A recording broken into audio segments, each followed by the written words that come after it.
नमस्कार, जनता टीवी देख रहे हैं आप और मैं हूं आपके साथ रितेश कुमार गौतम। और वक्त हो चला है अपना प्रदेश उत्तर प्रदेश का और बुलेटिन का आगाज करेंगे एक बड़ी खबर के साथ। अयोध्या, आपको बता दें कि उत्तराखंड के मुख्यमंत्री पुष्कर सिंह धामी पहुंचेंगे।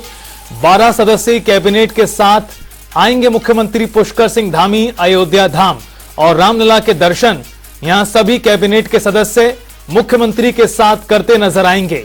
इस वक्त की बड़ी खबर, उत्तराखंड के मुख्यमंत्री पुष्कर सिंह धामी अयोध्या का दौरा करेंगे और अपनी पूरी कैबिनेट के साथ अयोध्या का दौरा करेंगे। उत्तराखंड के मुख्यमंत्री पुष्कर सिंह धामी यहां पर राम मंदिर में शिरकत करेंगे और रामलला के दर्शन भी करते नजर आएंगे अपनी पूरी कैबिनेट के साथ।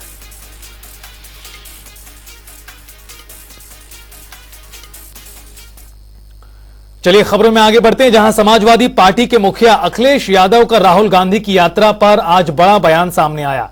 उन्होंने कहा कि अभी सीट शेयरिंग को लेकर बातचीत चल रही है और जब सीटों का बंटवारा होगा फिर कांग्रेस की यात्रा में शामिल होने का फैसला करेंगे, यात्रा में शामिल होंगे। अखिलेश यादव ने और क्या कुछ कहा वो भी आपको सुनाते हैं।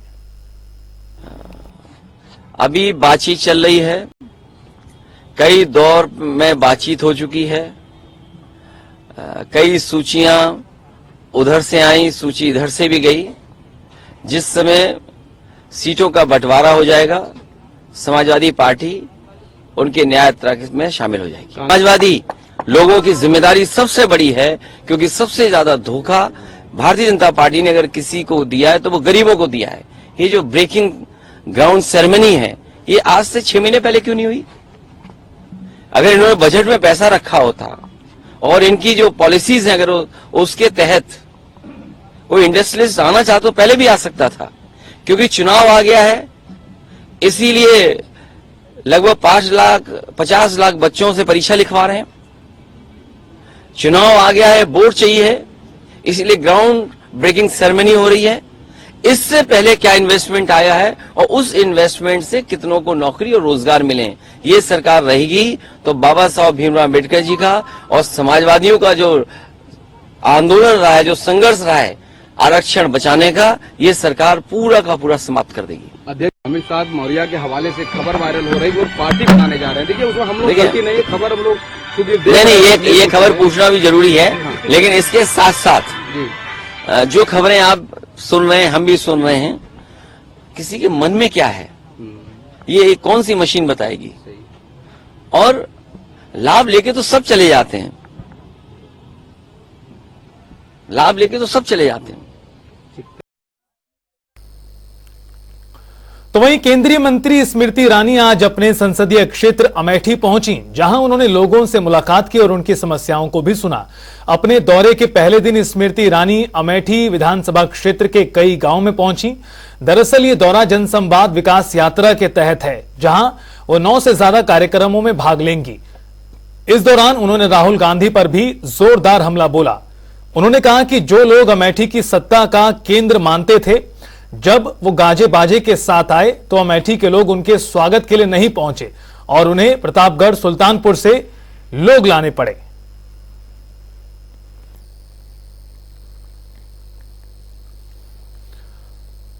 तो वहीं केंद्रीय मंत्री साध्वी निरंजन ज्योति ने स्वामी प्रसाद मौर्य की ओर से नई पार्टी के ऐलान पर सवाल पर पलटवार किया। उन्होंने कहा कि आजकल सब लोग घबराए हुए हैं और ये अखिलेश यादव का विषय है कि क्या वो अपने लोगों को नहीं संभाल पा रहे।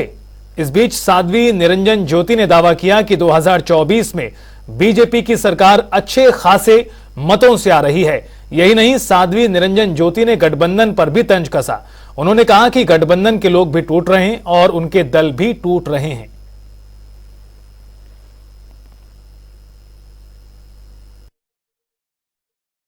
अब वो अखिलेश का विषय है कि अपने लोगों को क्यों नहीं संभाल पा रहे। कल किसी और ने त्याग पत्र दिया है, तभी आने दीजिए जब तक चुनाव घोषित होंगे और प्रत्याशी घोषित होंगे। अभी कितने टूटेंगे, कितने कह जाएंगे, ये तो समय बताएगा। लेकिन 2024 में भारतीय जनता पार्टी की सरकार अच्छे खासे मतों से जीत करके आ रही है। 2024 का चुनाव एक ऐतिहासिक चुनाव होगा। खबरों में आगे बढ़ते हैं, जहां पर प्रधानमंत्री नरेंद्र मोदी लखनऊ पहुंचे, जहां उन्होंने इंदिरा गांधी प्रतिष्ठान में ग्राउंड ब्रेकिंग सेरेमनी का उद्घाटन किया और इस दौरान रक्षा मंत्री राजनाथ सिंह और उत्तर प्रदेश के मुख्यमंत्री योगी आदित्यनाथ मौजूद रहे। इस ग्राउंड ब्रेकिंग सेरेमनी के जरिए प्रधानमंत्री मोदी उत्तर प्रदेश में 14,000 निवेश परियोजनाओं की आधारशिला भी रखते नजर आए।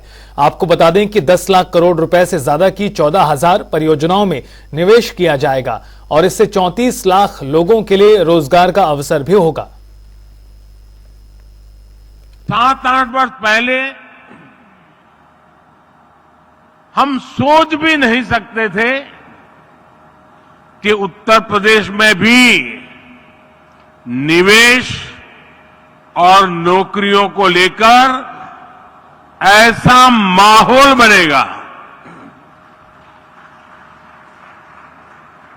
चारों तरफ अपराध, दंगे, छीना जब्ती, यही खबरें आती रहती थी। उस दौरान अगर कोई कहता कि यूपी को विकसित बनाएंगे तो शायद कोई सुनने को भी तैयार नहीं होता, विश्वास करने का तो सवाल ही नहीं था। लेकिन आज देखिए, लाखों करोड़ रुपए का निवेश उत्तर प्रदेश की धरती पर उतर रहा है और मैं उत्तर प्रदेश का सांसद हूं और मेरे उत्तर प्रदेश में जब होता है तो मुझे सबसे ज्यादा आनंद होता है। प्रधानमंत्री जी के नेतृत्व में आज देश सबका साथ, सबका विकास, सबका विश्वास और सबका प्रयास की भावना के साथ लगातार प्रगति कर रहा है। समाज का कोई ऐसा वर्ग नहीं है जो अपने आप को कहीं अकेला पाता हो या किसी क्षेत्र में पीछे छूटा हुआ वह अनुभव करता हो। पिछले 10 वर्षों में आपने भारत के विकास भवन की जो मजबूत नींव रखी है, उससे भारत की जनता को पूरा विश्वास है कि आपके तीसरे चौथे कार्यकाल तक इस विकास भवन का शिखर आसमान की बुलंदियों को छुएगा। आदरणीय प्रधानमंत्री जी की प्रेरणा और आप सभी के सहयोग से मात्र 5 माह में यानी जुलाई 2018 में पहली ग्राउंड ब्रेकिंग सेरेमनी आयोजित की गई, जिसमें 61,700 करोड़ रुपए के निवेश वाली परियोजनाओं का शुभारंभ किया गया। सकारात्मक प्रवेश के बीच जुलाई 19 में दूसरी ग्राउंड ब्रेकिंग सेरेमनी का आयोजन किया गया, जिसमें 67,000 करोड़ रुपए के निवेश के प्रस्तावों का शुभारंभ के साथ आयोजन संपन्न हुआ। इन निवेश परियोजनाओं में लाखों नौजवानों को नौकरी और रोजगार का सृजन हुआ। कोविड कालखंड के बावजूद तीसरा ग्राउंड ब्रेकिंग समारोह अन्य 2 संस्करणों की तुलना में और भी भव्य था, जिसमें 80,000 करोड़ रुपए की परियोजनाओं का शुभारंभ किया गया। इन सभी परियोजनाओं के माध्यम से प्रदेश के लाखों नौजवानों के लिए नौकरी और रोजगार की संभावनाएं आगे बढ़ी। 10 से 12 फरवरी 2023 के बीच आयोजित ग्लोबल इन्वेस्टर समिट की अभूतपूर्व सफलता से आप सभी सुपरिचित हैं और उसके सहभागी रहे हैं।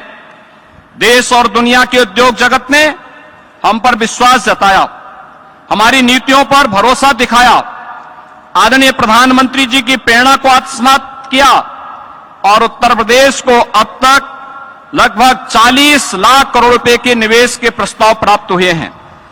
आज इन्हीं प्रयासों को धरातल पर उतारने का उत्सव है।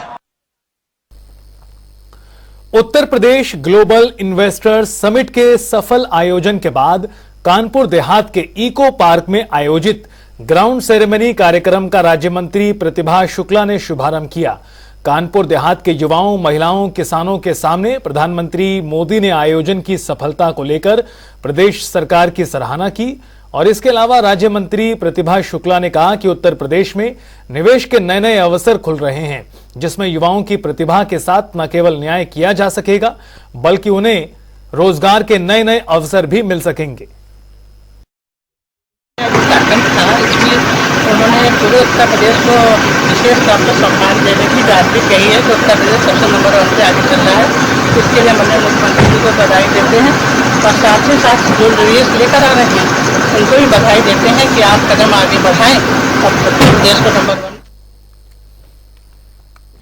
उधर मिर्जापुर में ग्लोबल इन्वेस्टर्स समिट की ग्राउंड ब्रेकिंग सेरेमनी के तहत कार्यक्रम हुआ, जिसका केंद्रीय मंत्री अनुप्रिया पटेल हिस्सा बनी और इस दौरान उन्होंने दावा किया कि यूपी की व्यवस्थाओं के चलते बड़े पैमाने पर निवेशक यहां पहुंच रहे हैं, जिसका सीधा लाभ जनता को हो रहा है।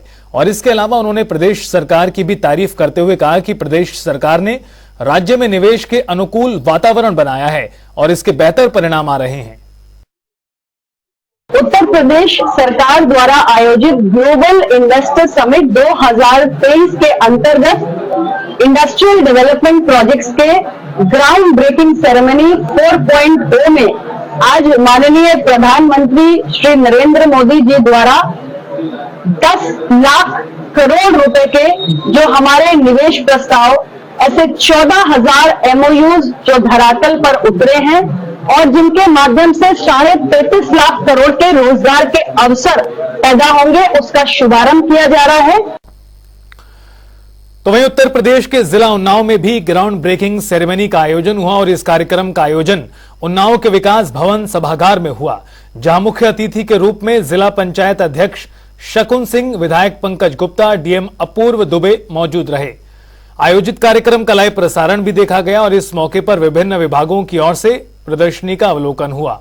डीएम अपूर्व दुबे ने बताया कि 170 MOU साइन किए गए थे, जिनमें अब तक 74 पर कार्य भी शुरू हो चुका है।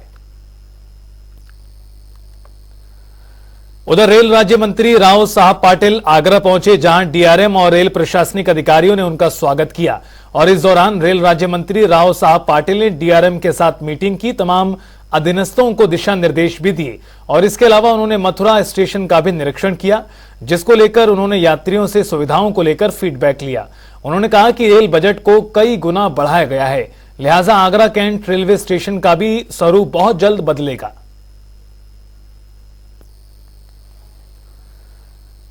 उधर अलीगढ़ आए श्री राम जन्मभूमि न्यास के अध्यक्ष महंत नृत्य गोपाल दास का कृष्ण जन्मभूमि विवाद को लेकर एक बयान सामने आया है। उन्होंने कहा कि निश्चित ही राम जन्मभूमि मंदिर जैसे ही कृष्ण जन्मभूमि भी बनेगा।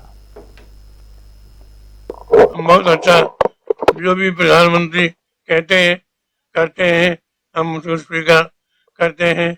हमारे प्रांत के मंत्री योगी जी, केंद्रीय मंत्री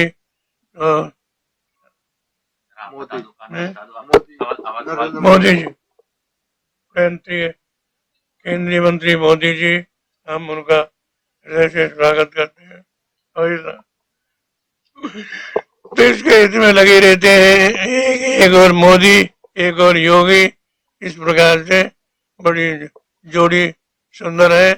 सभी को धन्यवाद, सभी को आशीर्वाद। और चलिए अब आपको दिखाते हैं 5 मिनट में 25 बड़ी खबरें। आजमगढ़ में विवाहिता से धर्म परिवर्तन कराकर निकाह करने का आरोप, पुलिस ने 3 को किया गिरफ्तार। इटावा में पीली मिट्टी लेने गया मजदूर मिट्टी में दबा, अस्पताल में डॉक्टरों ने किया मृत घोषित, परिजनों में कोहरा। महोबा में पुलिस पेपर लीक होने से आक्रोशित हुए छात्र, प्रशासन सहित विधायक से मामले की शिकायत की, एसडीएम ने मामले में कार्रवाई का दिया आश्वासन। आजमगढ़ में दिन दहाड़े बाइक सवार बदमाशों ने महिला से स्नैचिंग की, सीसीटीवी में कैद हुई पूरी वारदात, पुलिस ने आरोपी को पकड़ने का दिया आश्वासन। बिजनौर में ट्रेन की चपेट में आया बुजुर्ग, मौके पर हुई दर्दनाक मौत। इटावा जिला अस्पताल में निःशुल्क नेत्र शिविर का आयोजन, नेत्र रोगियों का किया गया परीक्षण। इटावा में सैफई आयुर्विज्ञान विश्वविद्यालय बना गुंडई का अड्डा, आए दिन मरीजों के साथ मारपीट करते हैं, छानबीन करने पर सीसीटीवी बताया जाता है खराब। अमेठी में 2 दिवसीय दौरे पर सांसद स्मृति ईरानी ने पीड़ित से की शिकायत, जमीन पर गलत रिपोर्ट लगाने को लेकर शिकायत, सांसद ने लेखपाल को कार्रवाई के दिए निर्देश। कासगंज में नवविवाहिता की हुई मौत, मायके पक्ष ने ससुराल पक्ष के साथ मारपीट का आरोप लगाया, मृतका का पति हुआ घायल। सहारनपुर में ओवरलोड डंपर की टेम्पो से भिड़ंत, महिला चालक की मौत और 1 दर्जन लोग घायल। कासगंज में पेपर लीक होने से पुलिस भर्ती परीक्षार्थियों ने किया धरना प्रदर्शन, सरकार से दोबारा परीक्षा कराने की मांग। बहराइच में सफाई कर्मचारियों की प्रदर्शन, ऑनलाइन उपस्थित और मनमानी जगह ड्यूटी लगाने पर है प्रदर्शन। अमेठी पहुंची राहुल गांधी की न्याय यात्रा, बीजेपी कार्यकर्ताओं ने किया यात्रा का विरोध। फर्रुखाबाद में ग्राउंड ब्रेकिंग सेरेमनी का निवेशकों को दिखाया गया लाइव प्रसारण, 35 निवेशकों को डीएम ने किया सम्मानित। फिरोजाबाद में जॉइंट मजिस्ट्रेट ने दिखाई दरिया दिली, अपनी गाड़ी छोड़कर घायल 2 युवकों को पहुंचाया हॉस्पिटल। एटा में लड़की के साथ दुष्कर्म करने का प्रयास, युवती पर धारदार हथियार से हमला कर फरार हुआ आरोपी। महोबा में तेज रफ्तार बाइक को बचाने के चक्कर में कार पलटी, कार में सवार दूल्हा दुल्हन और बाकी 4 लोग घायल। इटावा में तेज रफ्तार ऑटो अनियंत्रित होकर डिवाइडर से टकराया, सवार यात्री हुए चोटिल। कानपुर देहात पुलिस ने चोरी की घटना का किया खुलासा, 5 चोर गिरफ्तार, कब्जे से लाखों रुपए बरामद। मुजफ्फरनगर में एंटी करप्शन टीम ने की बड़ी कार्रवाई।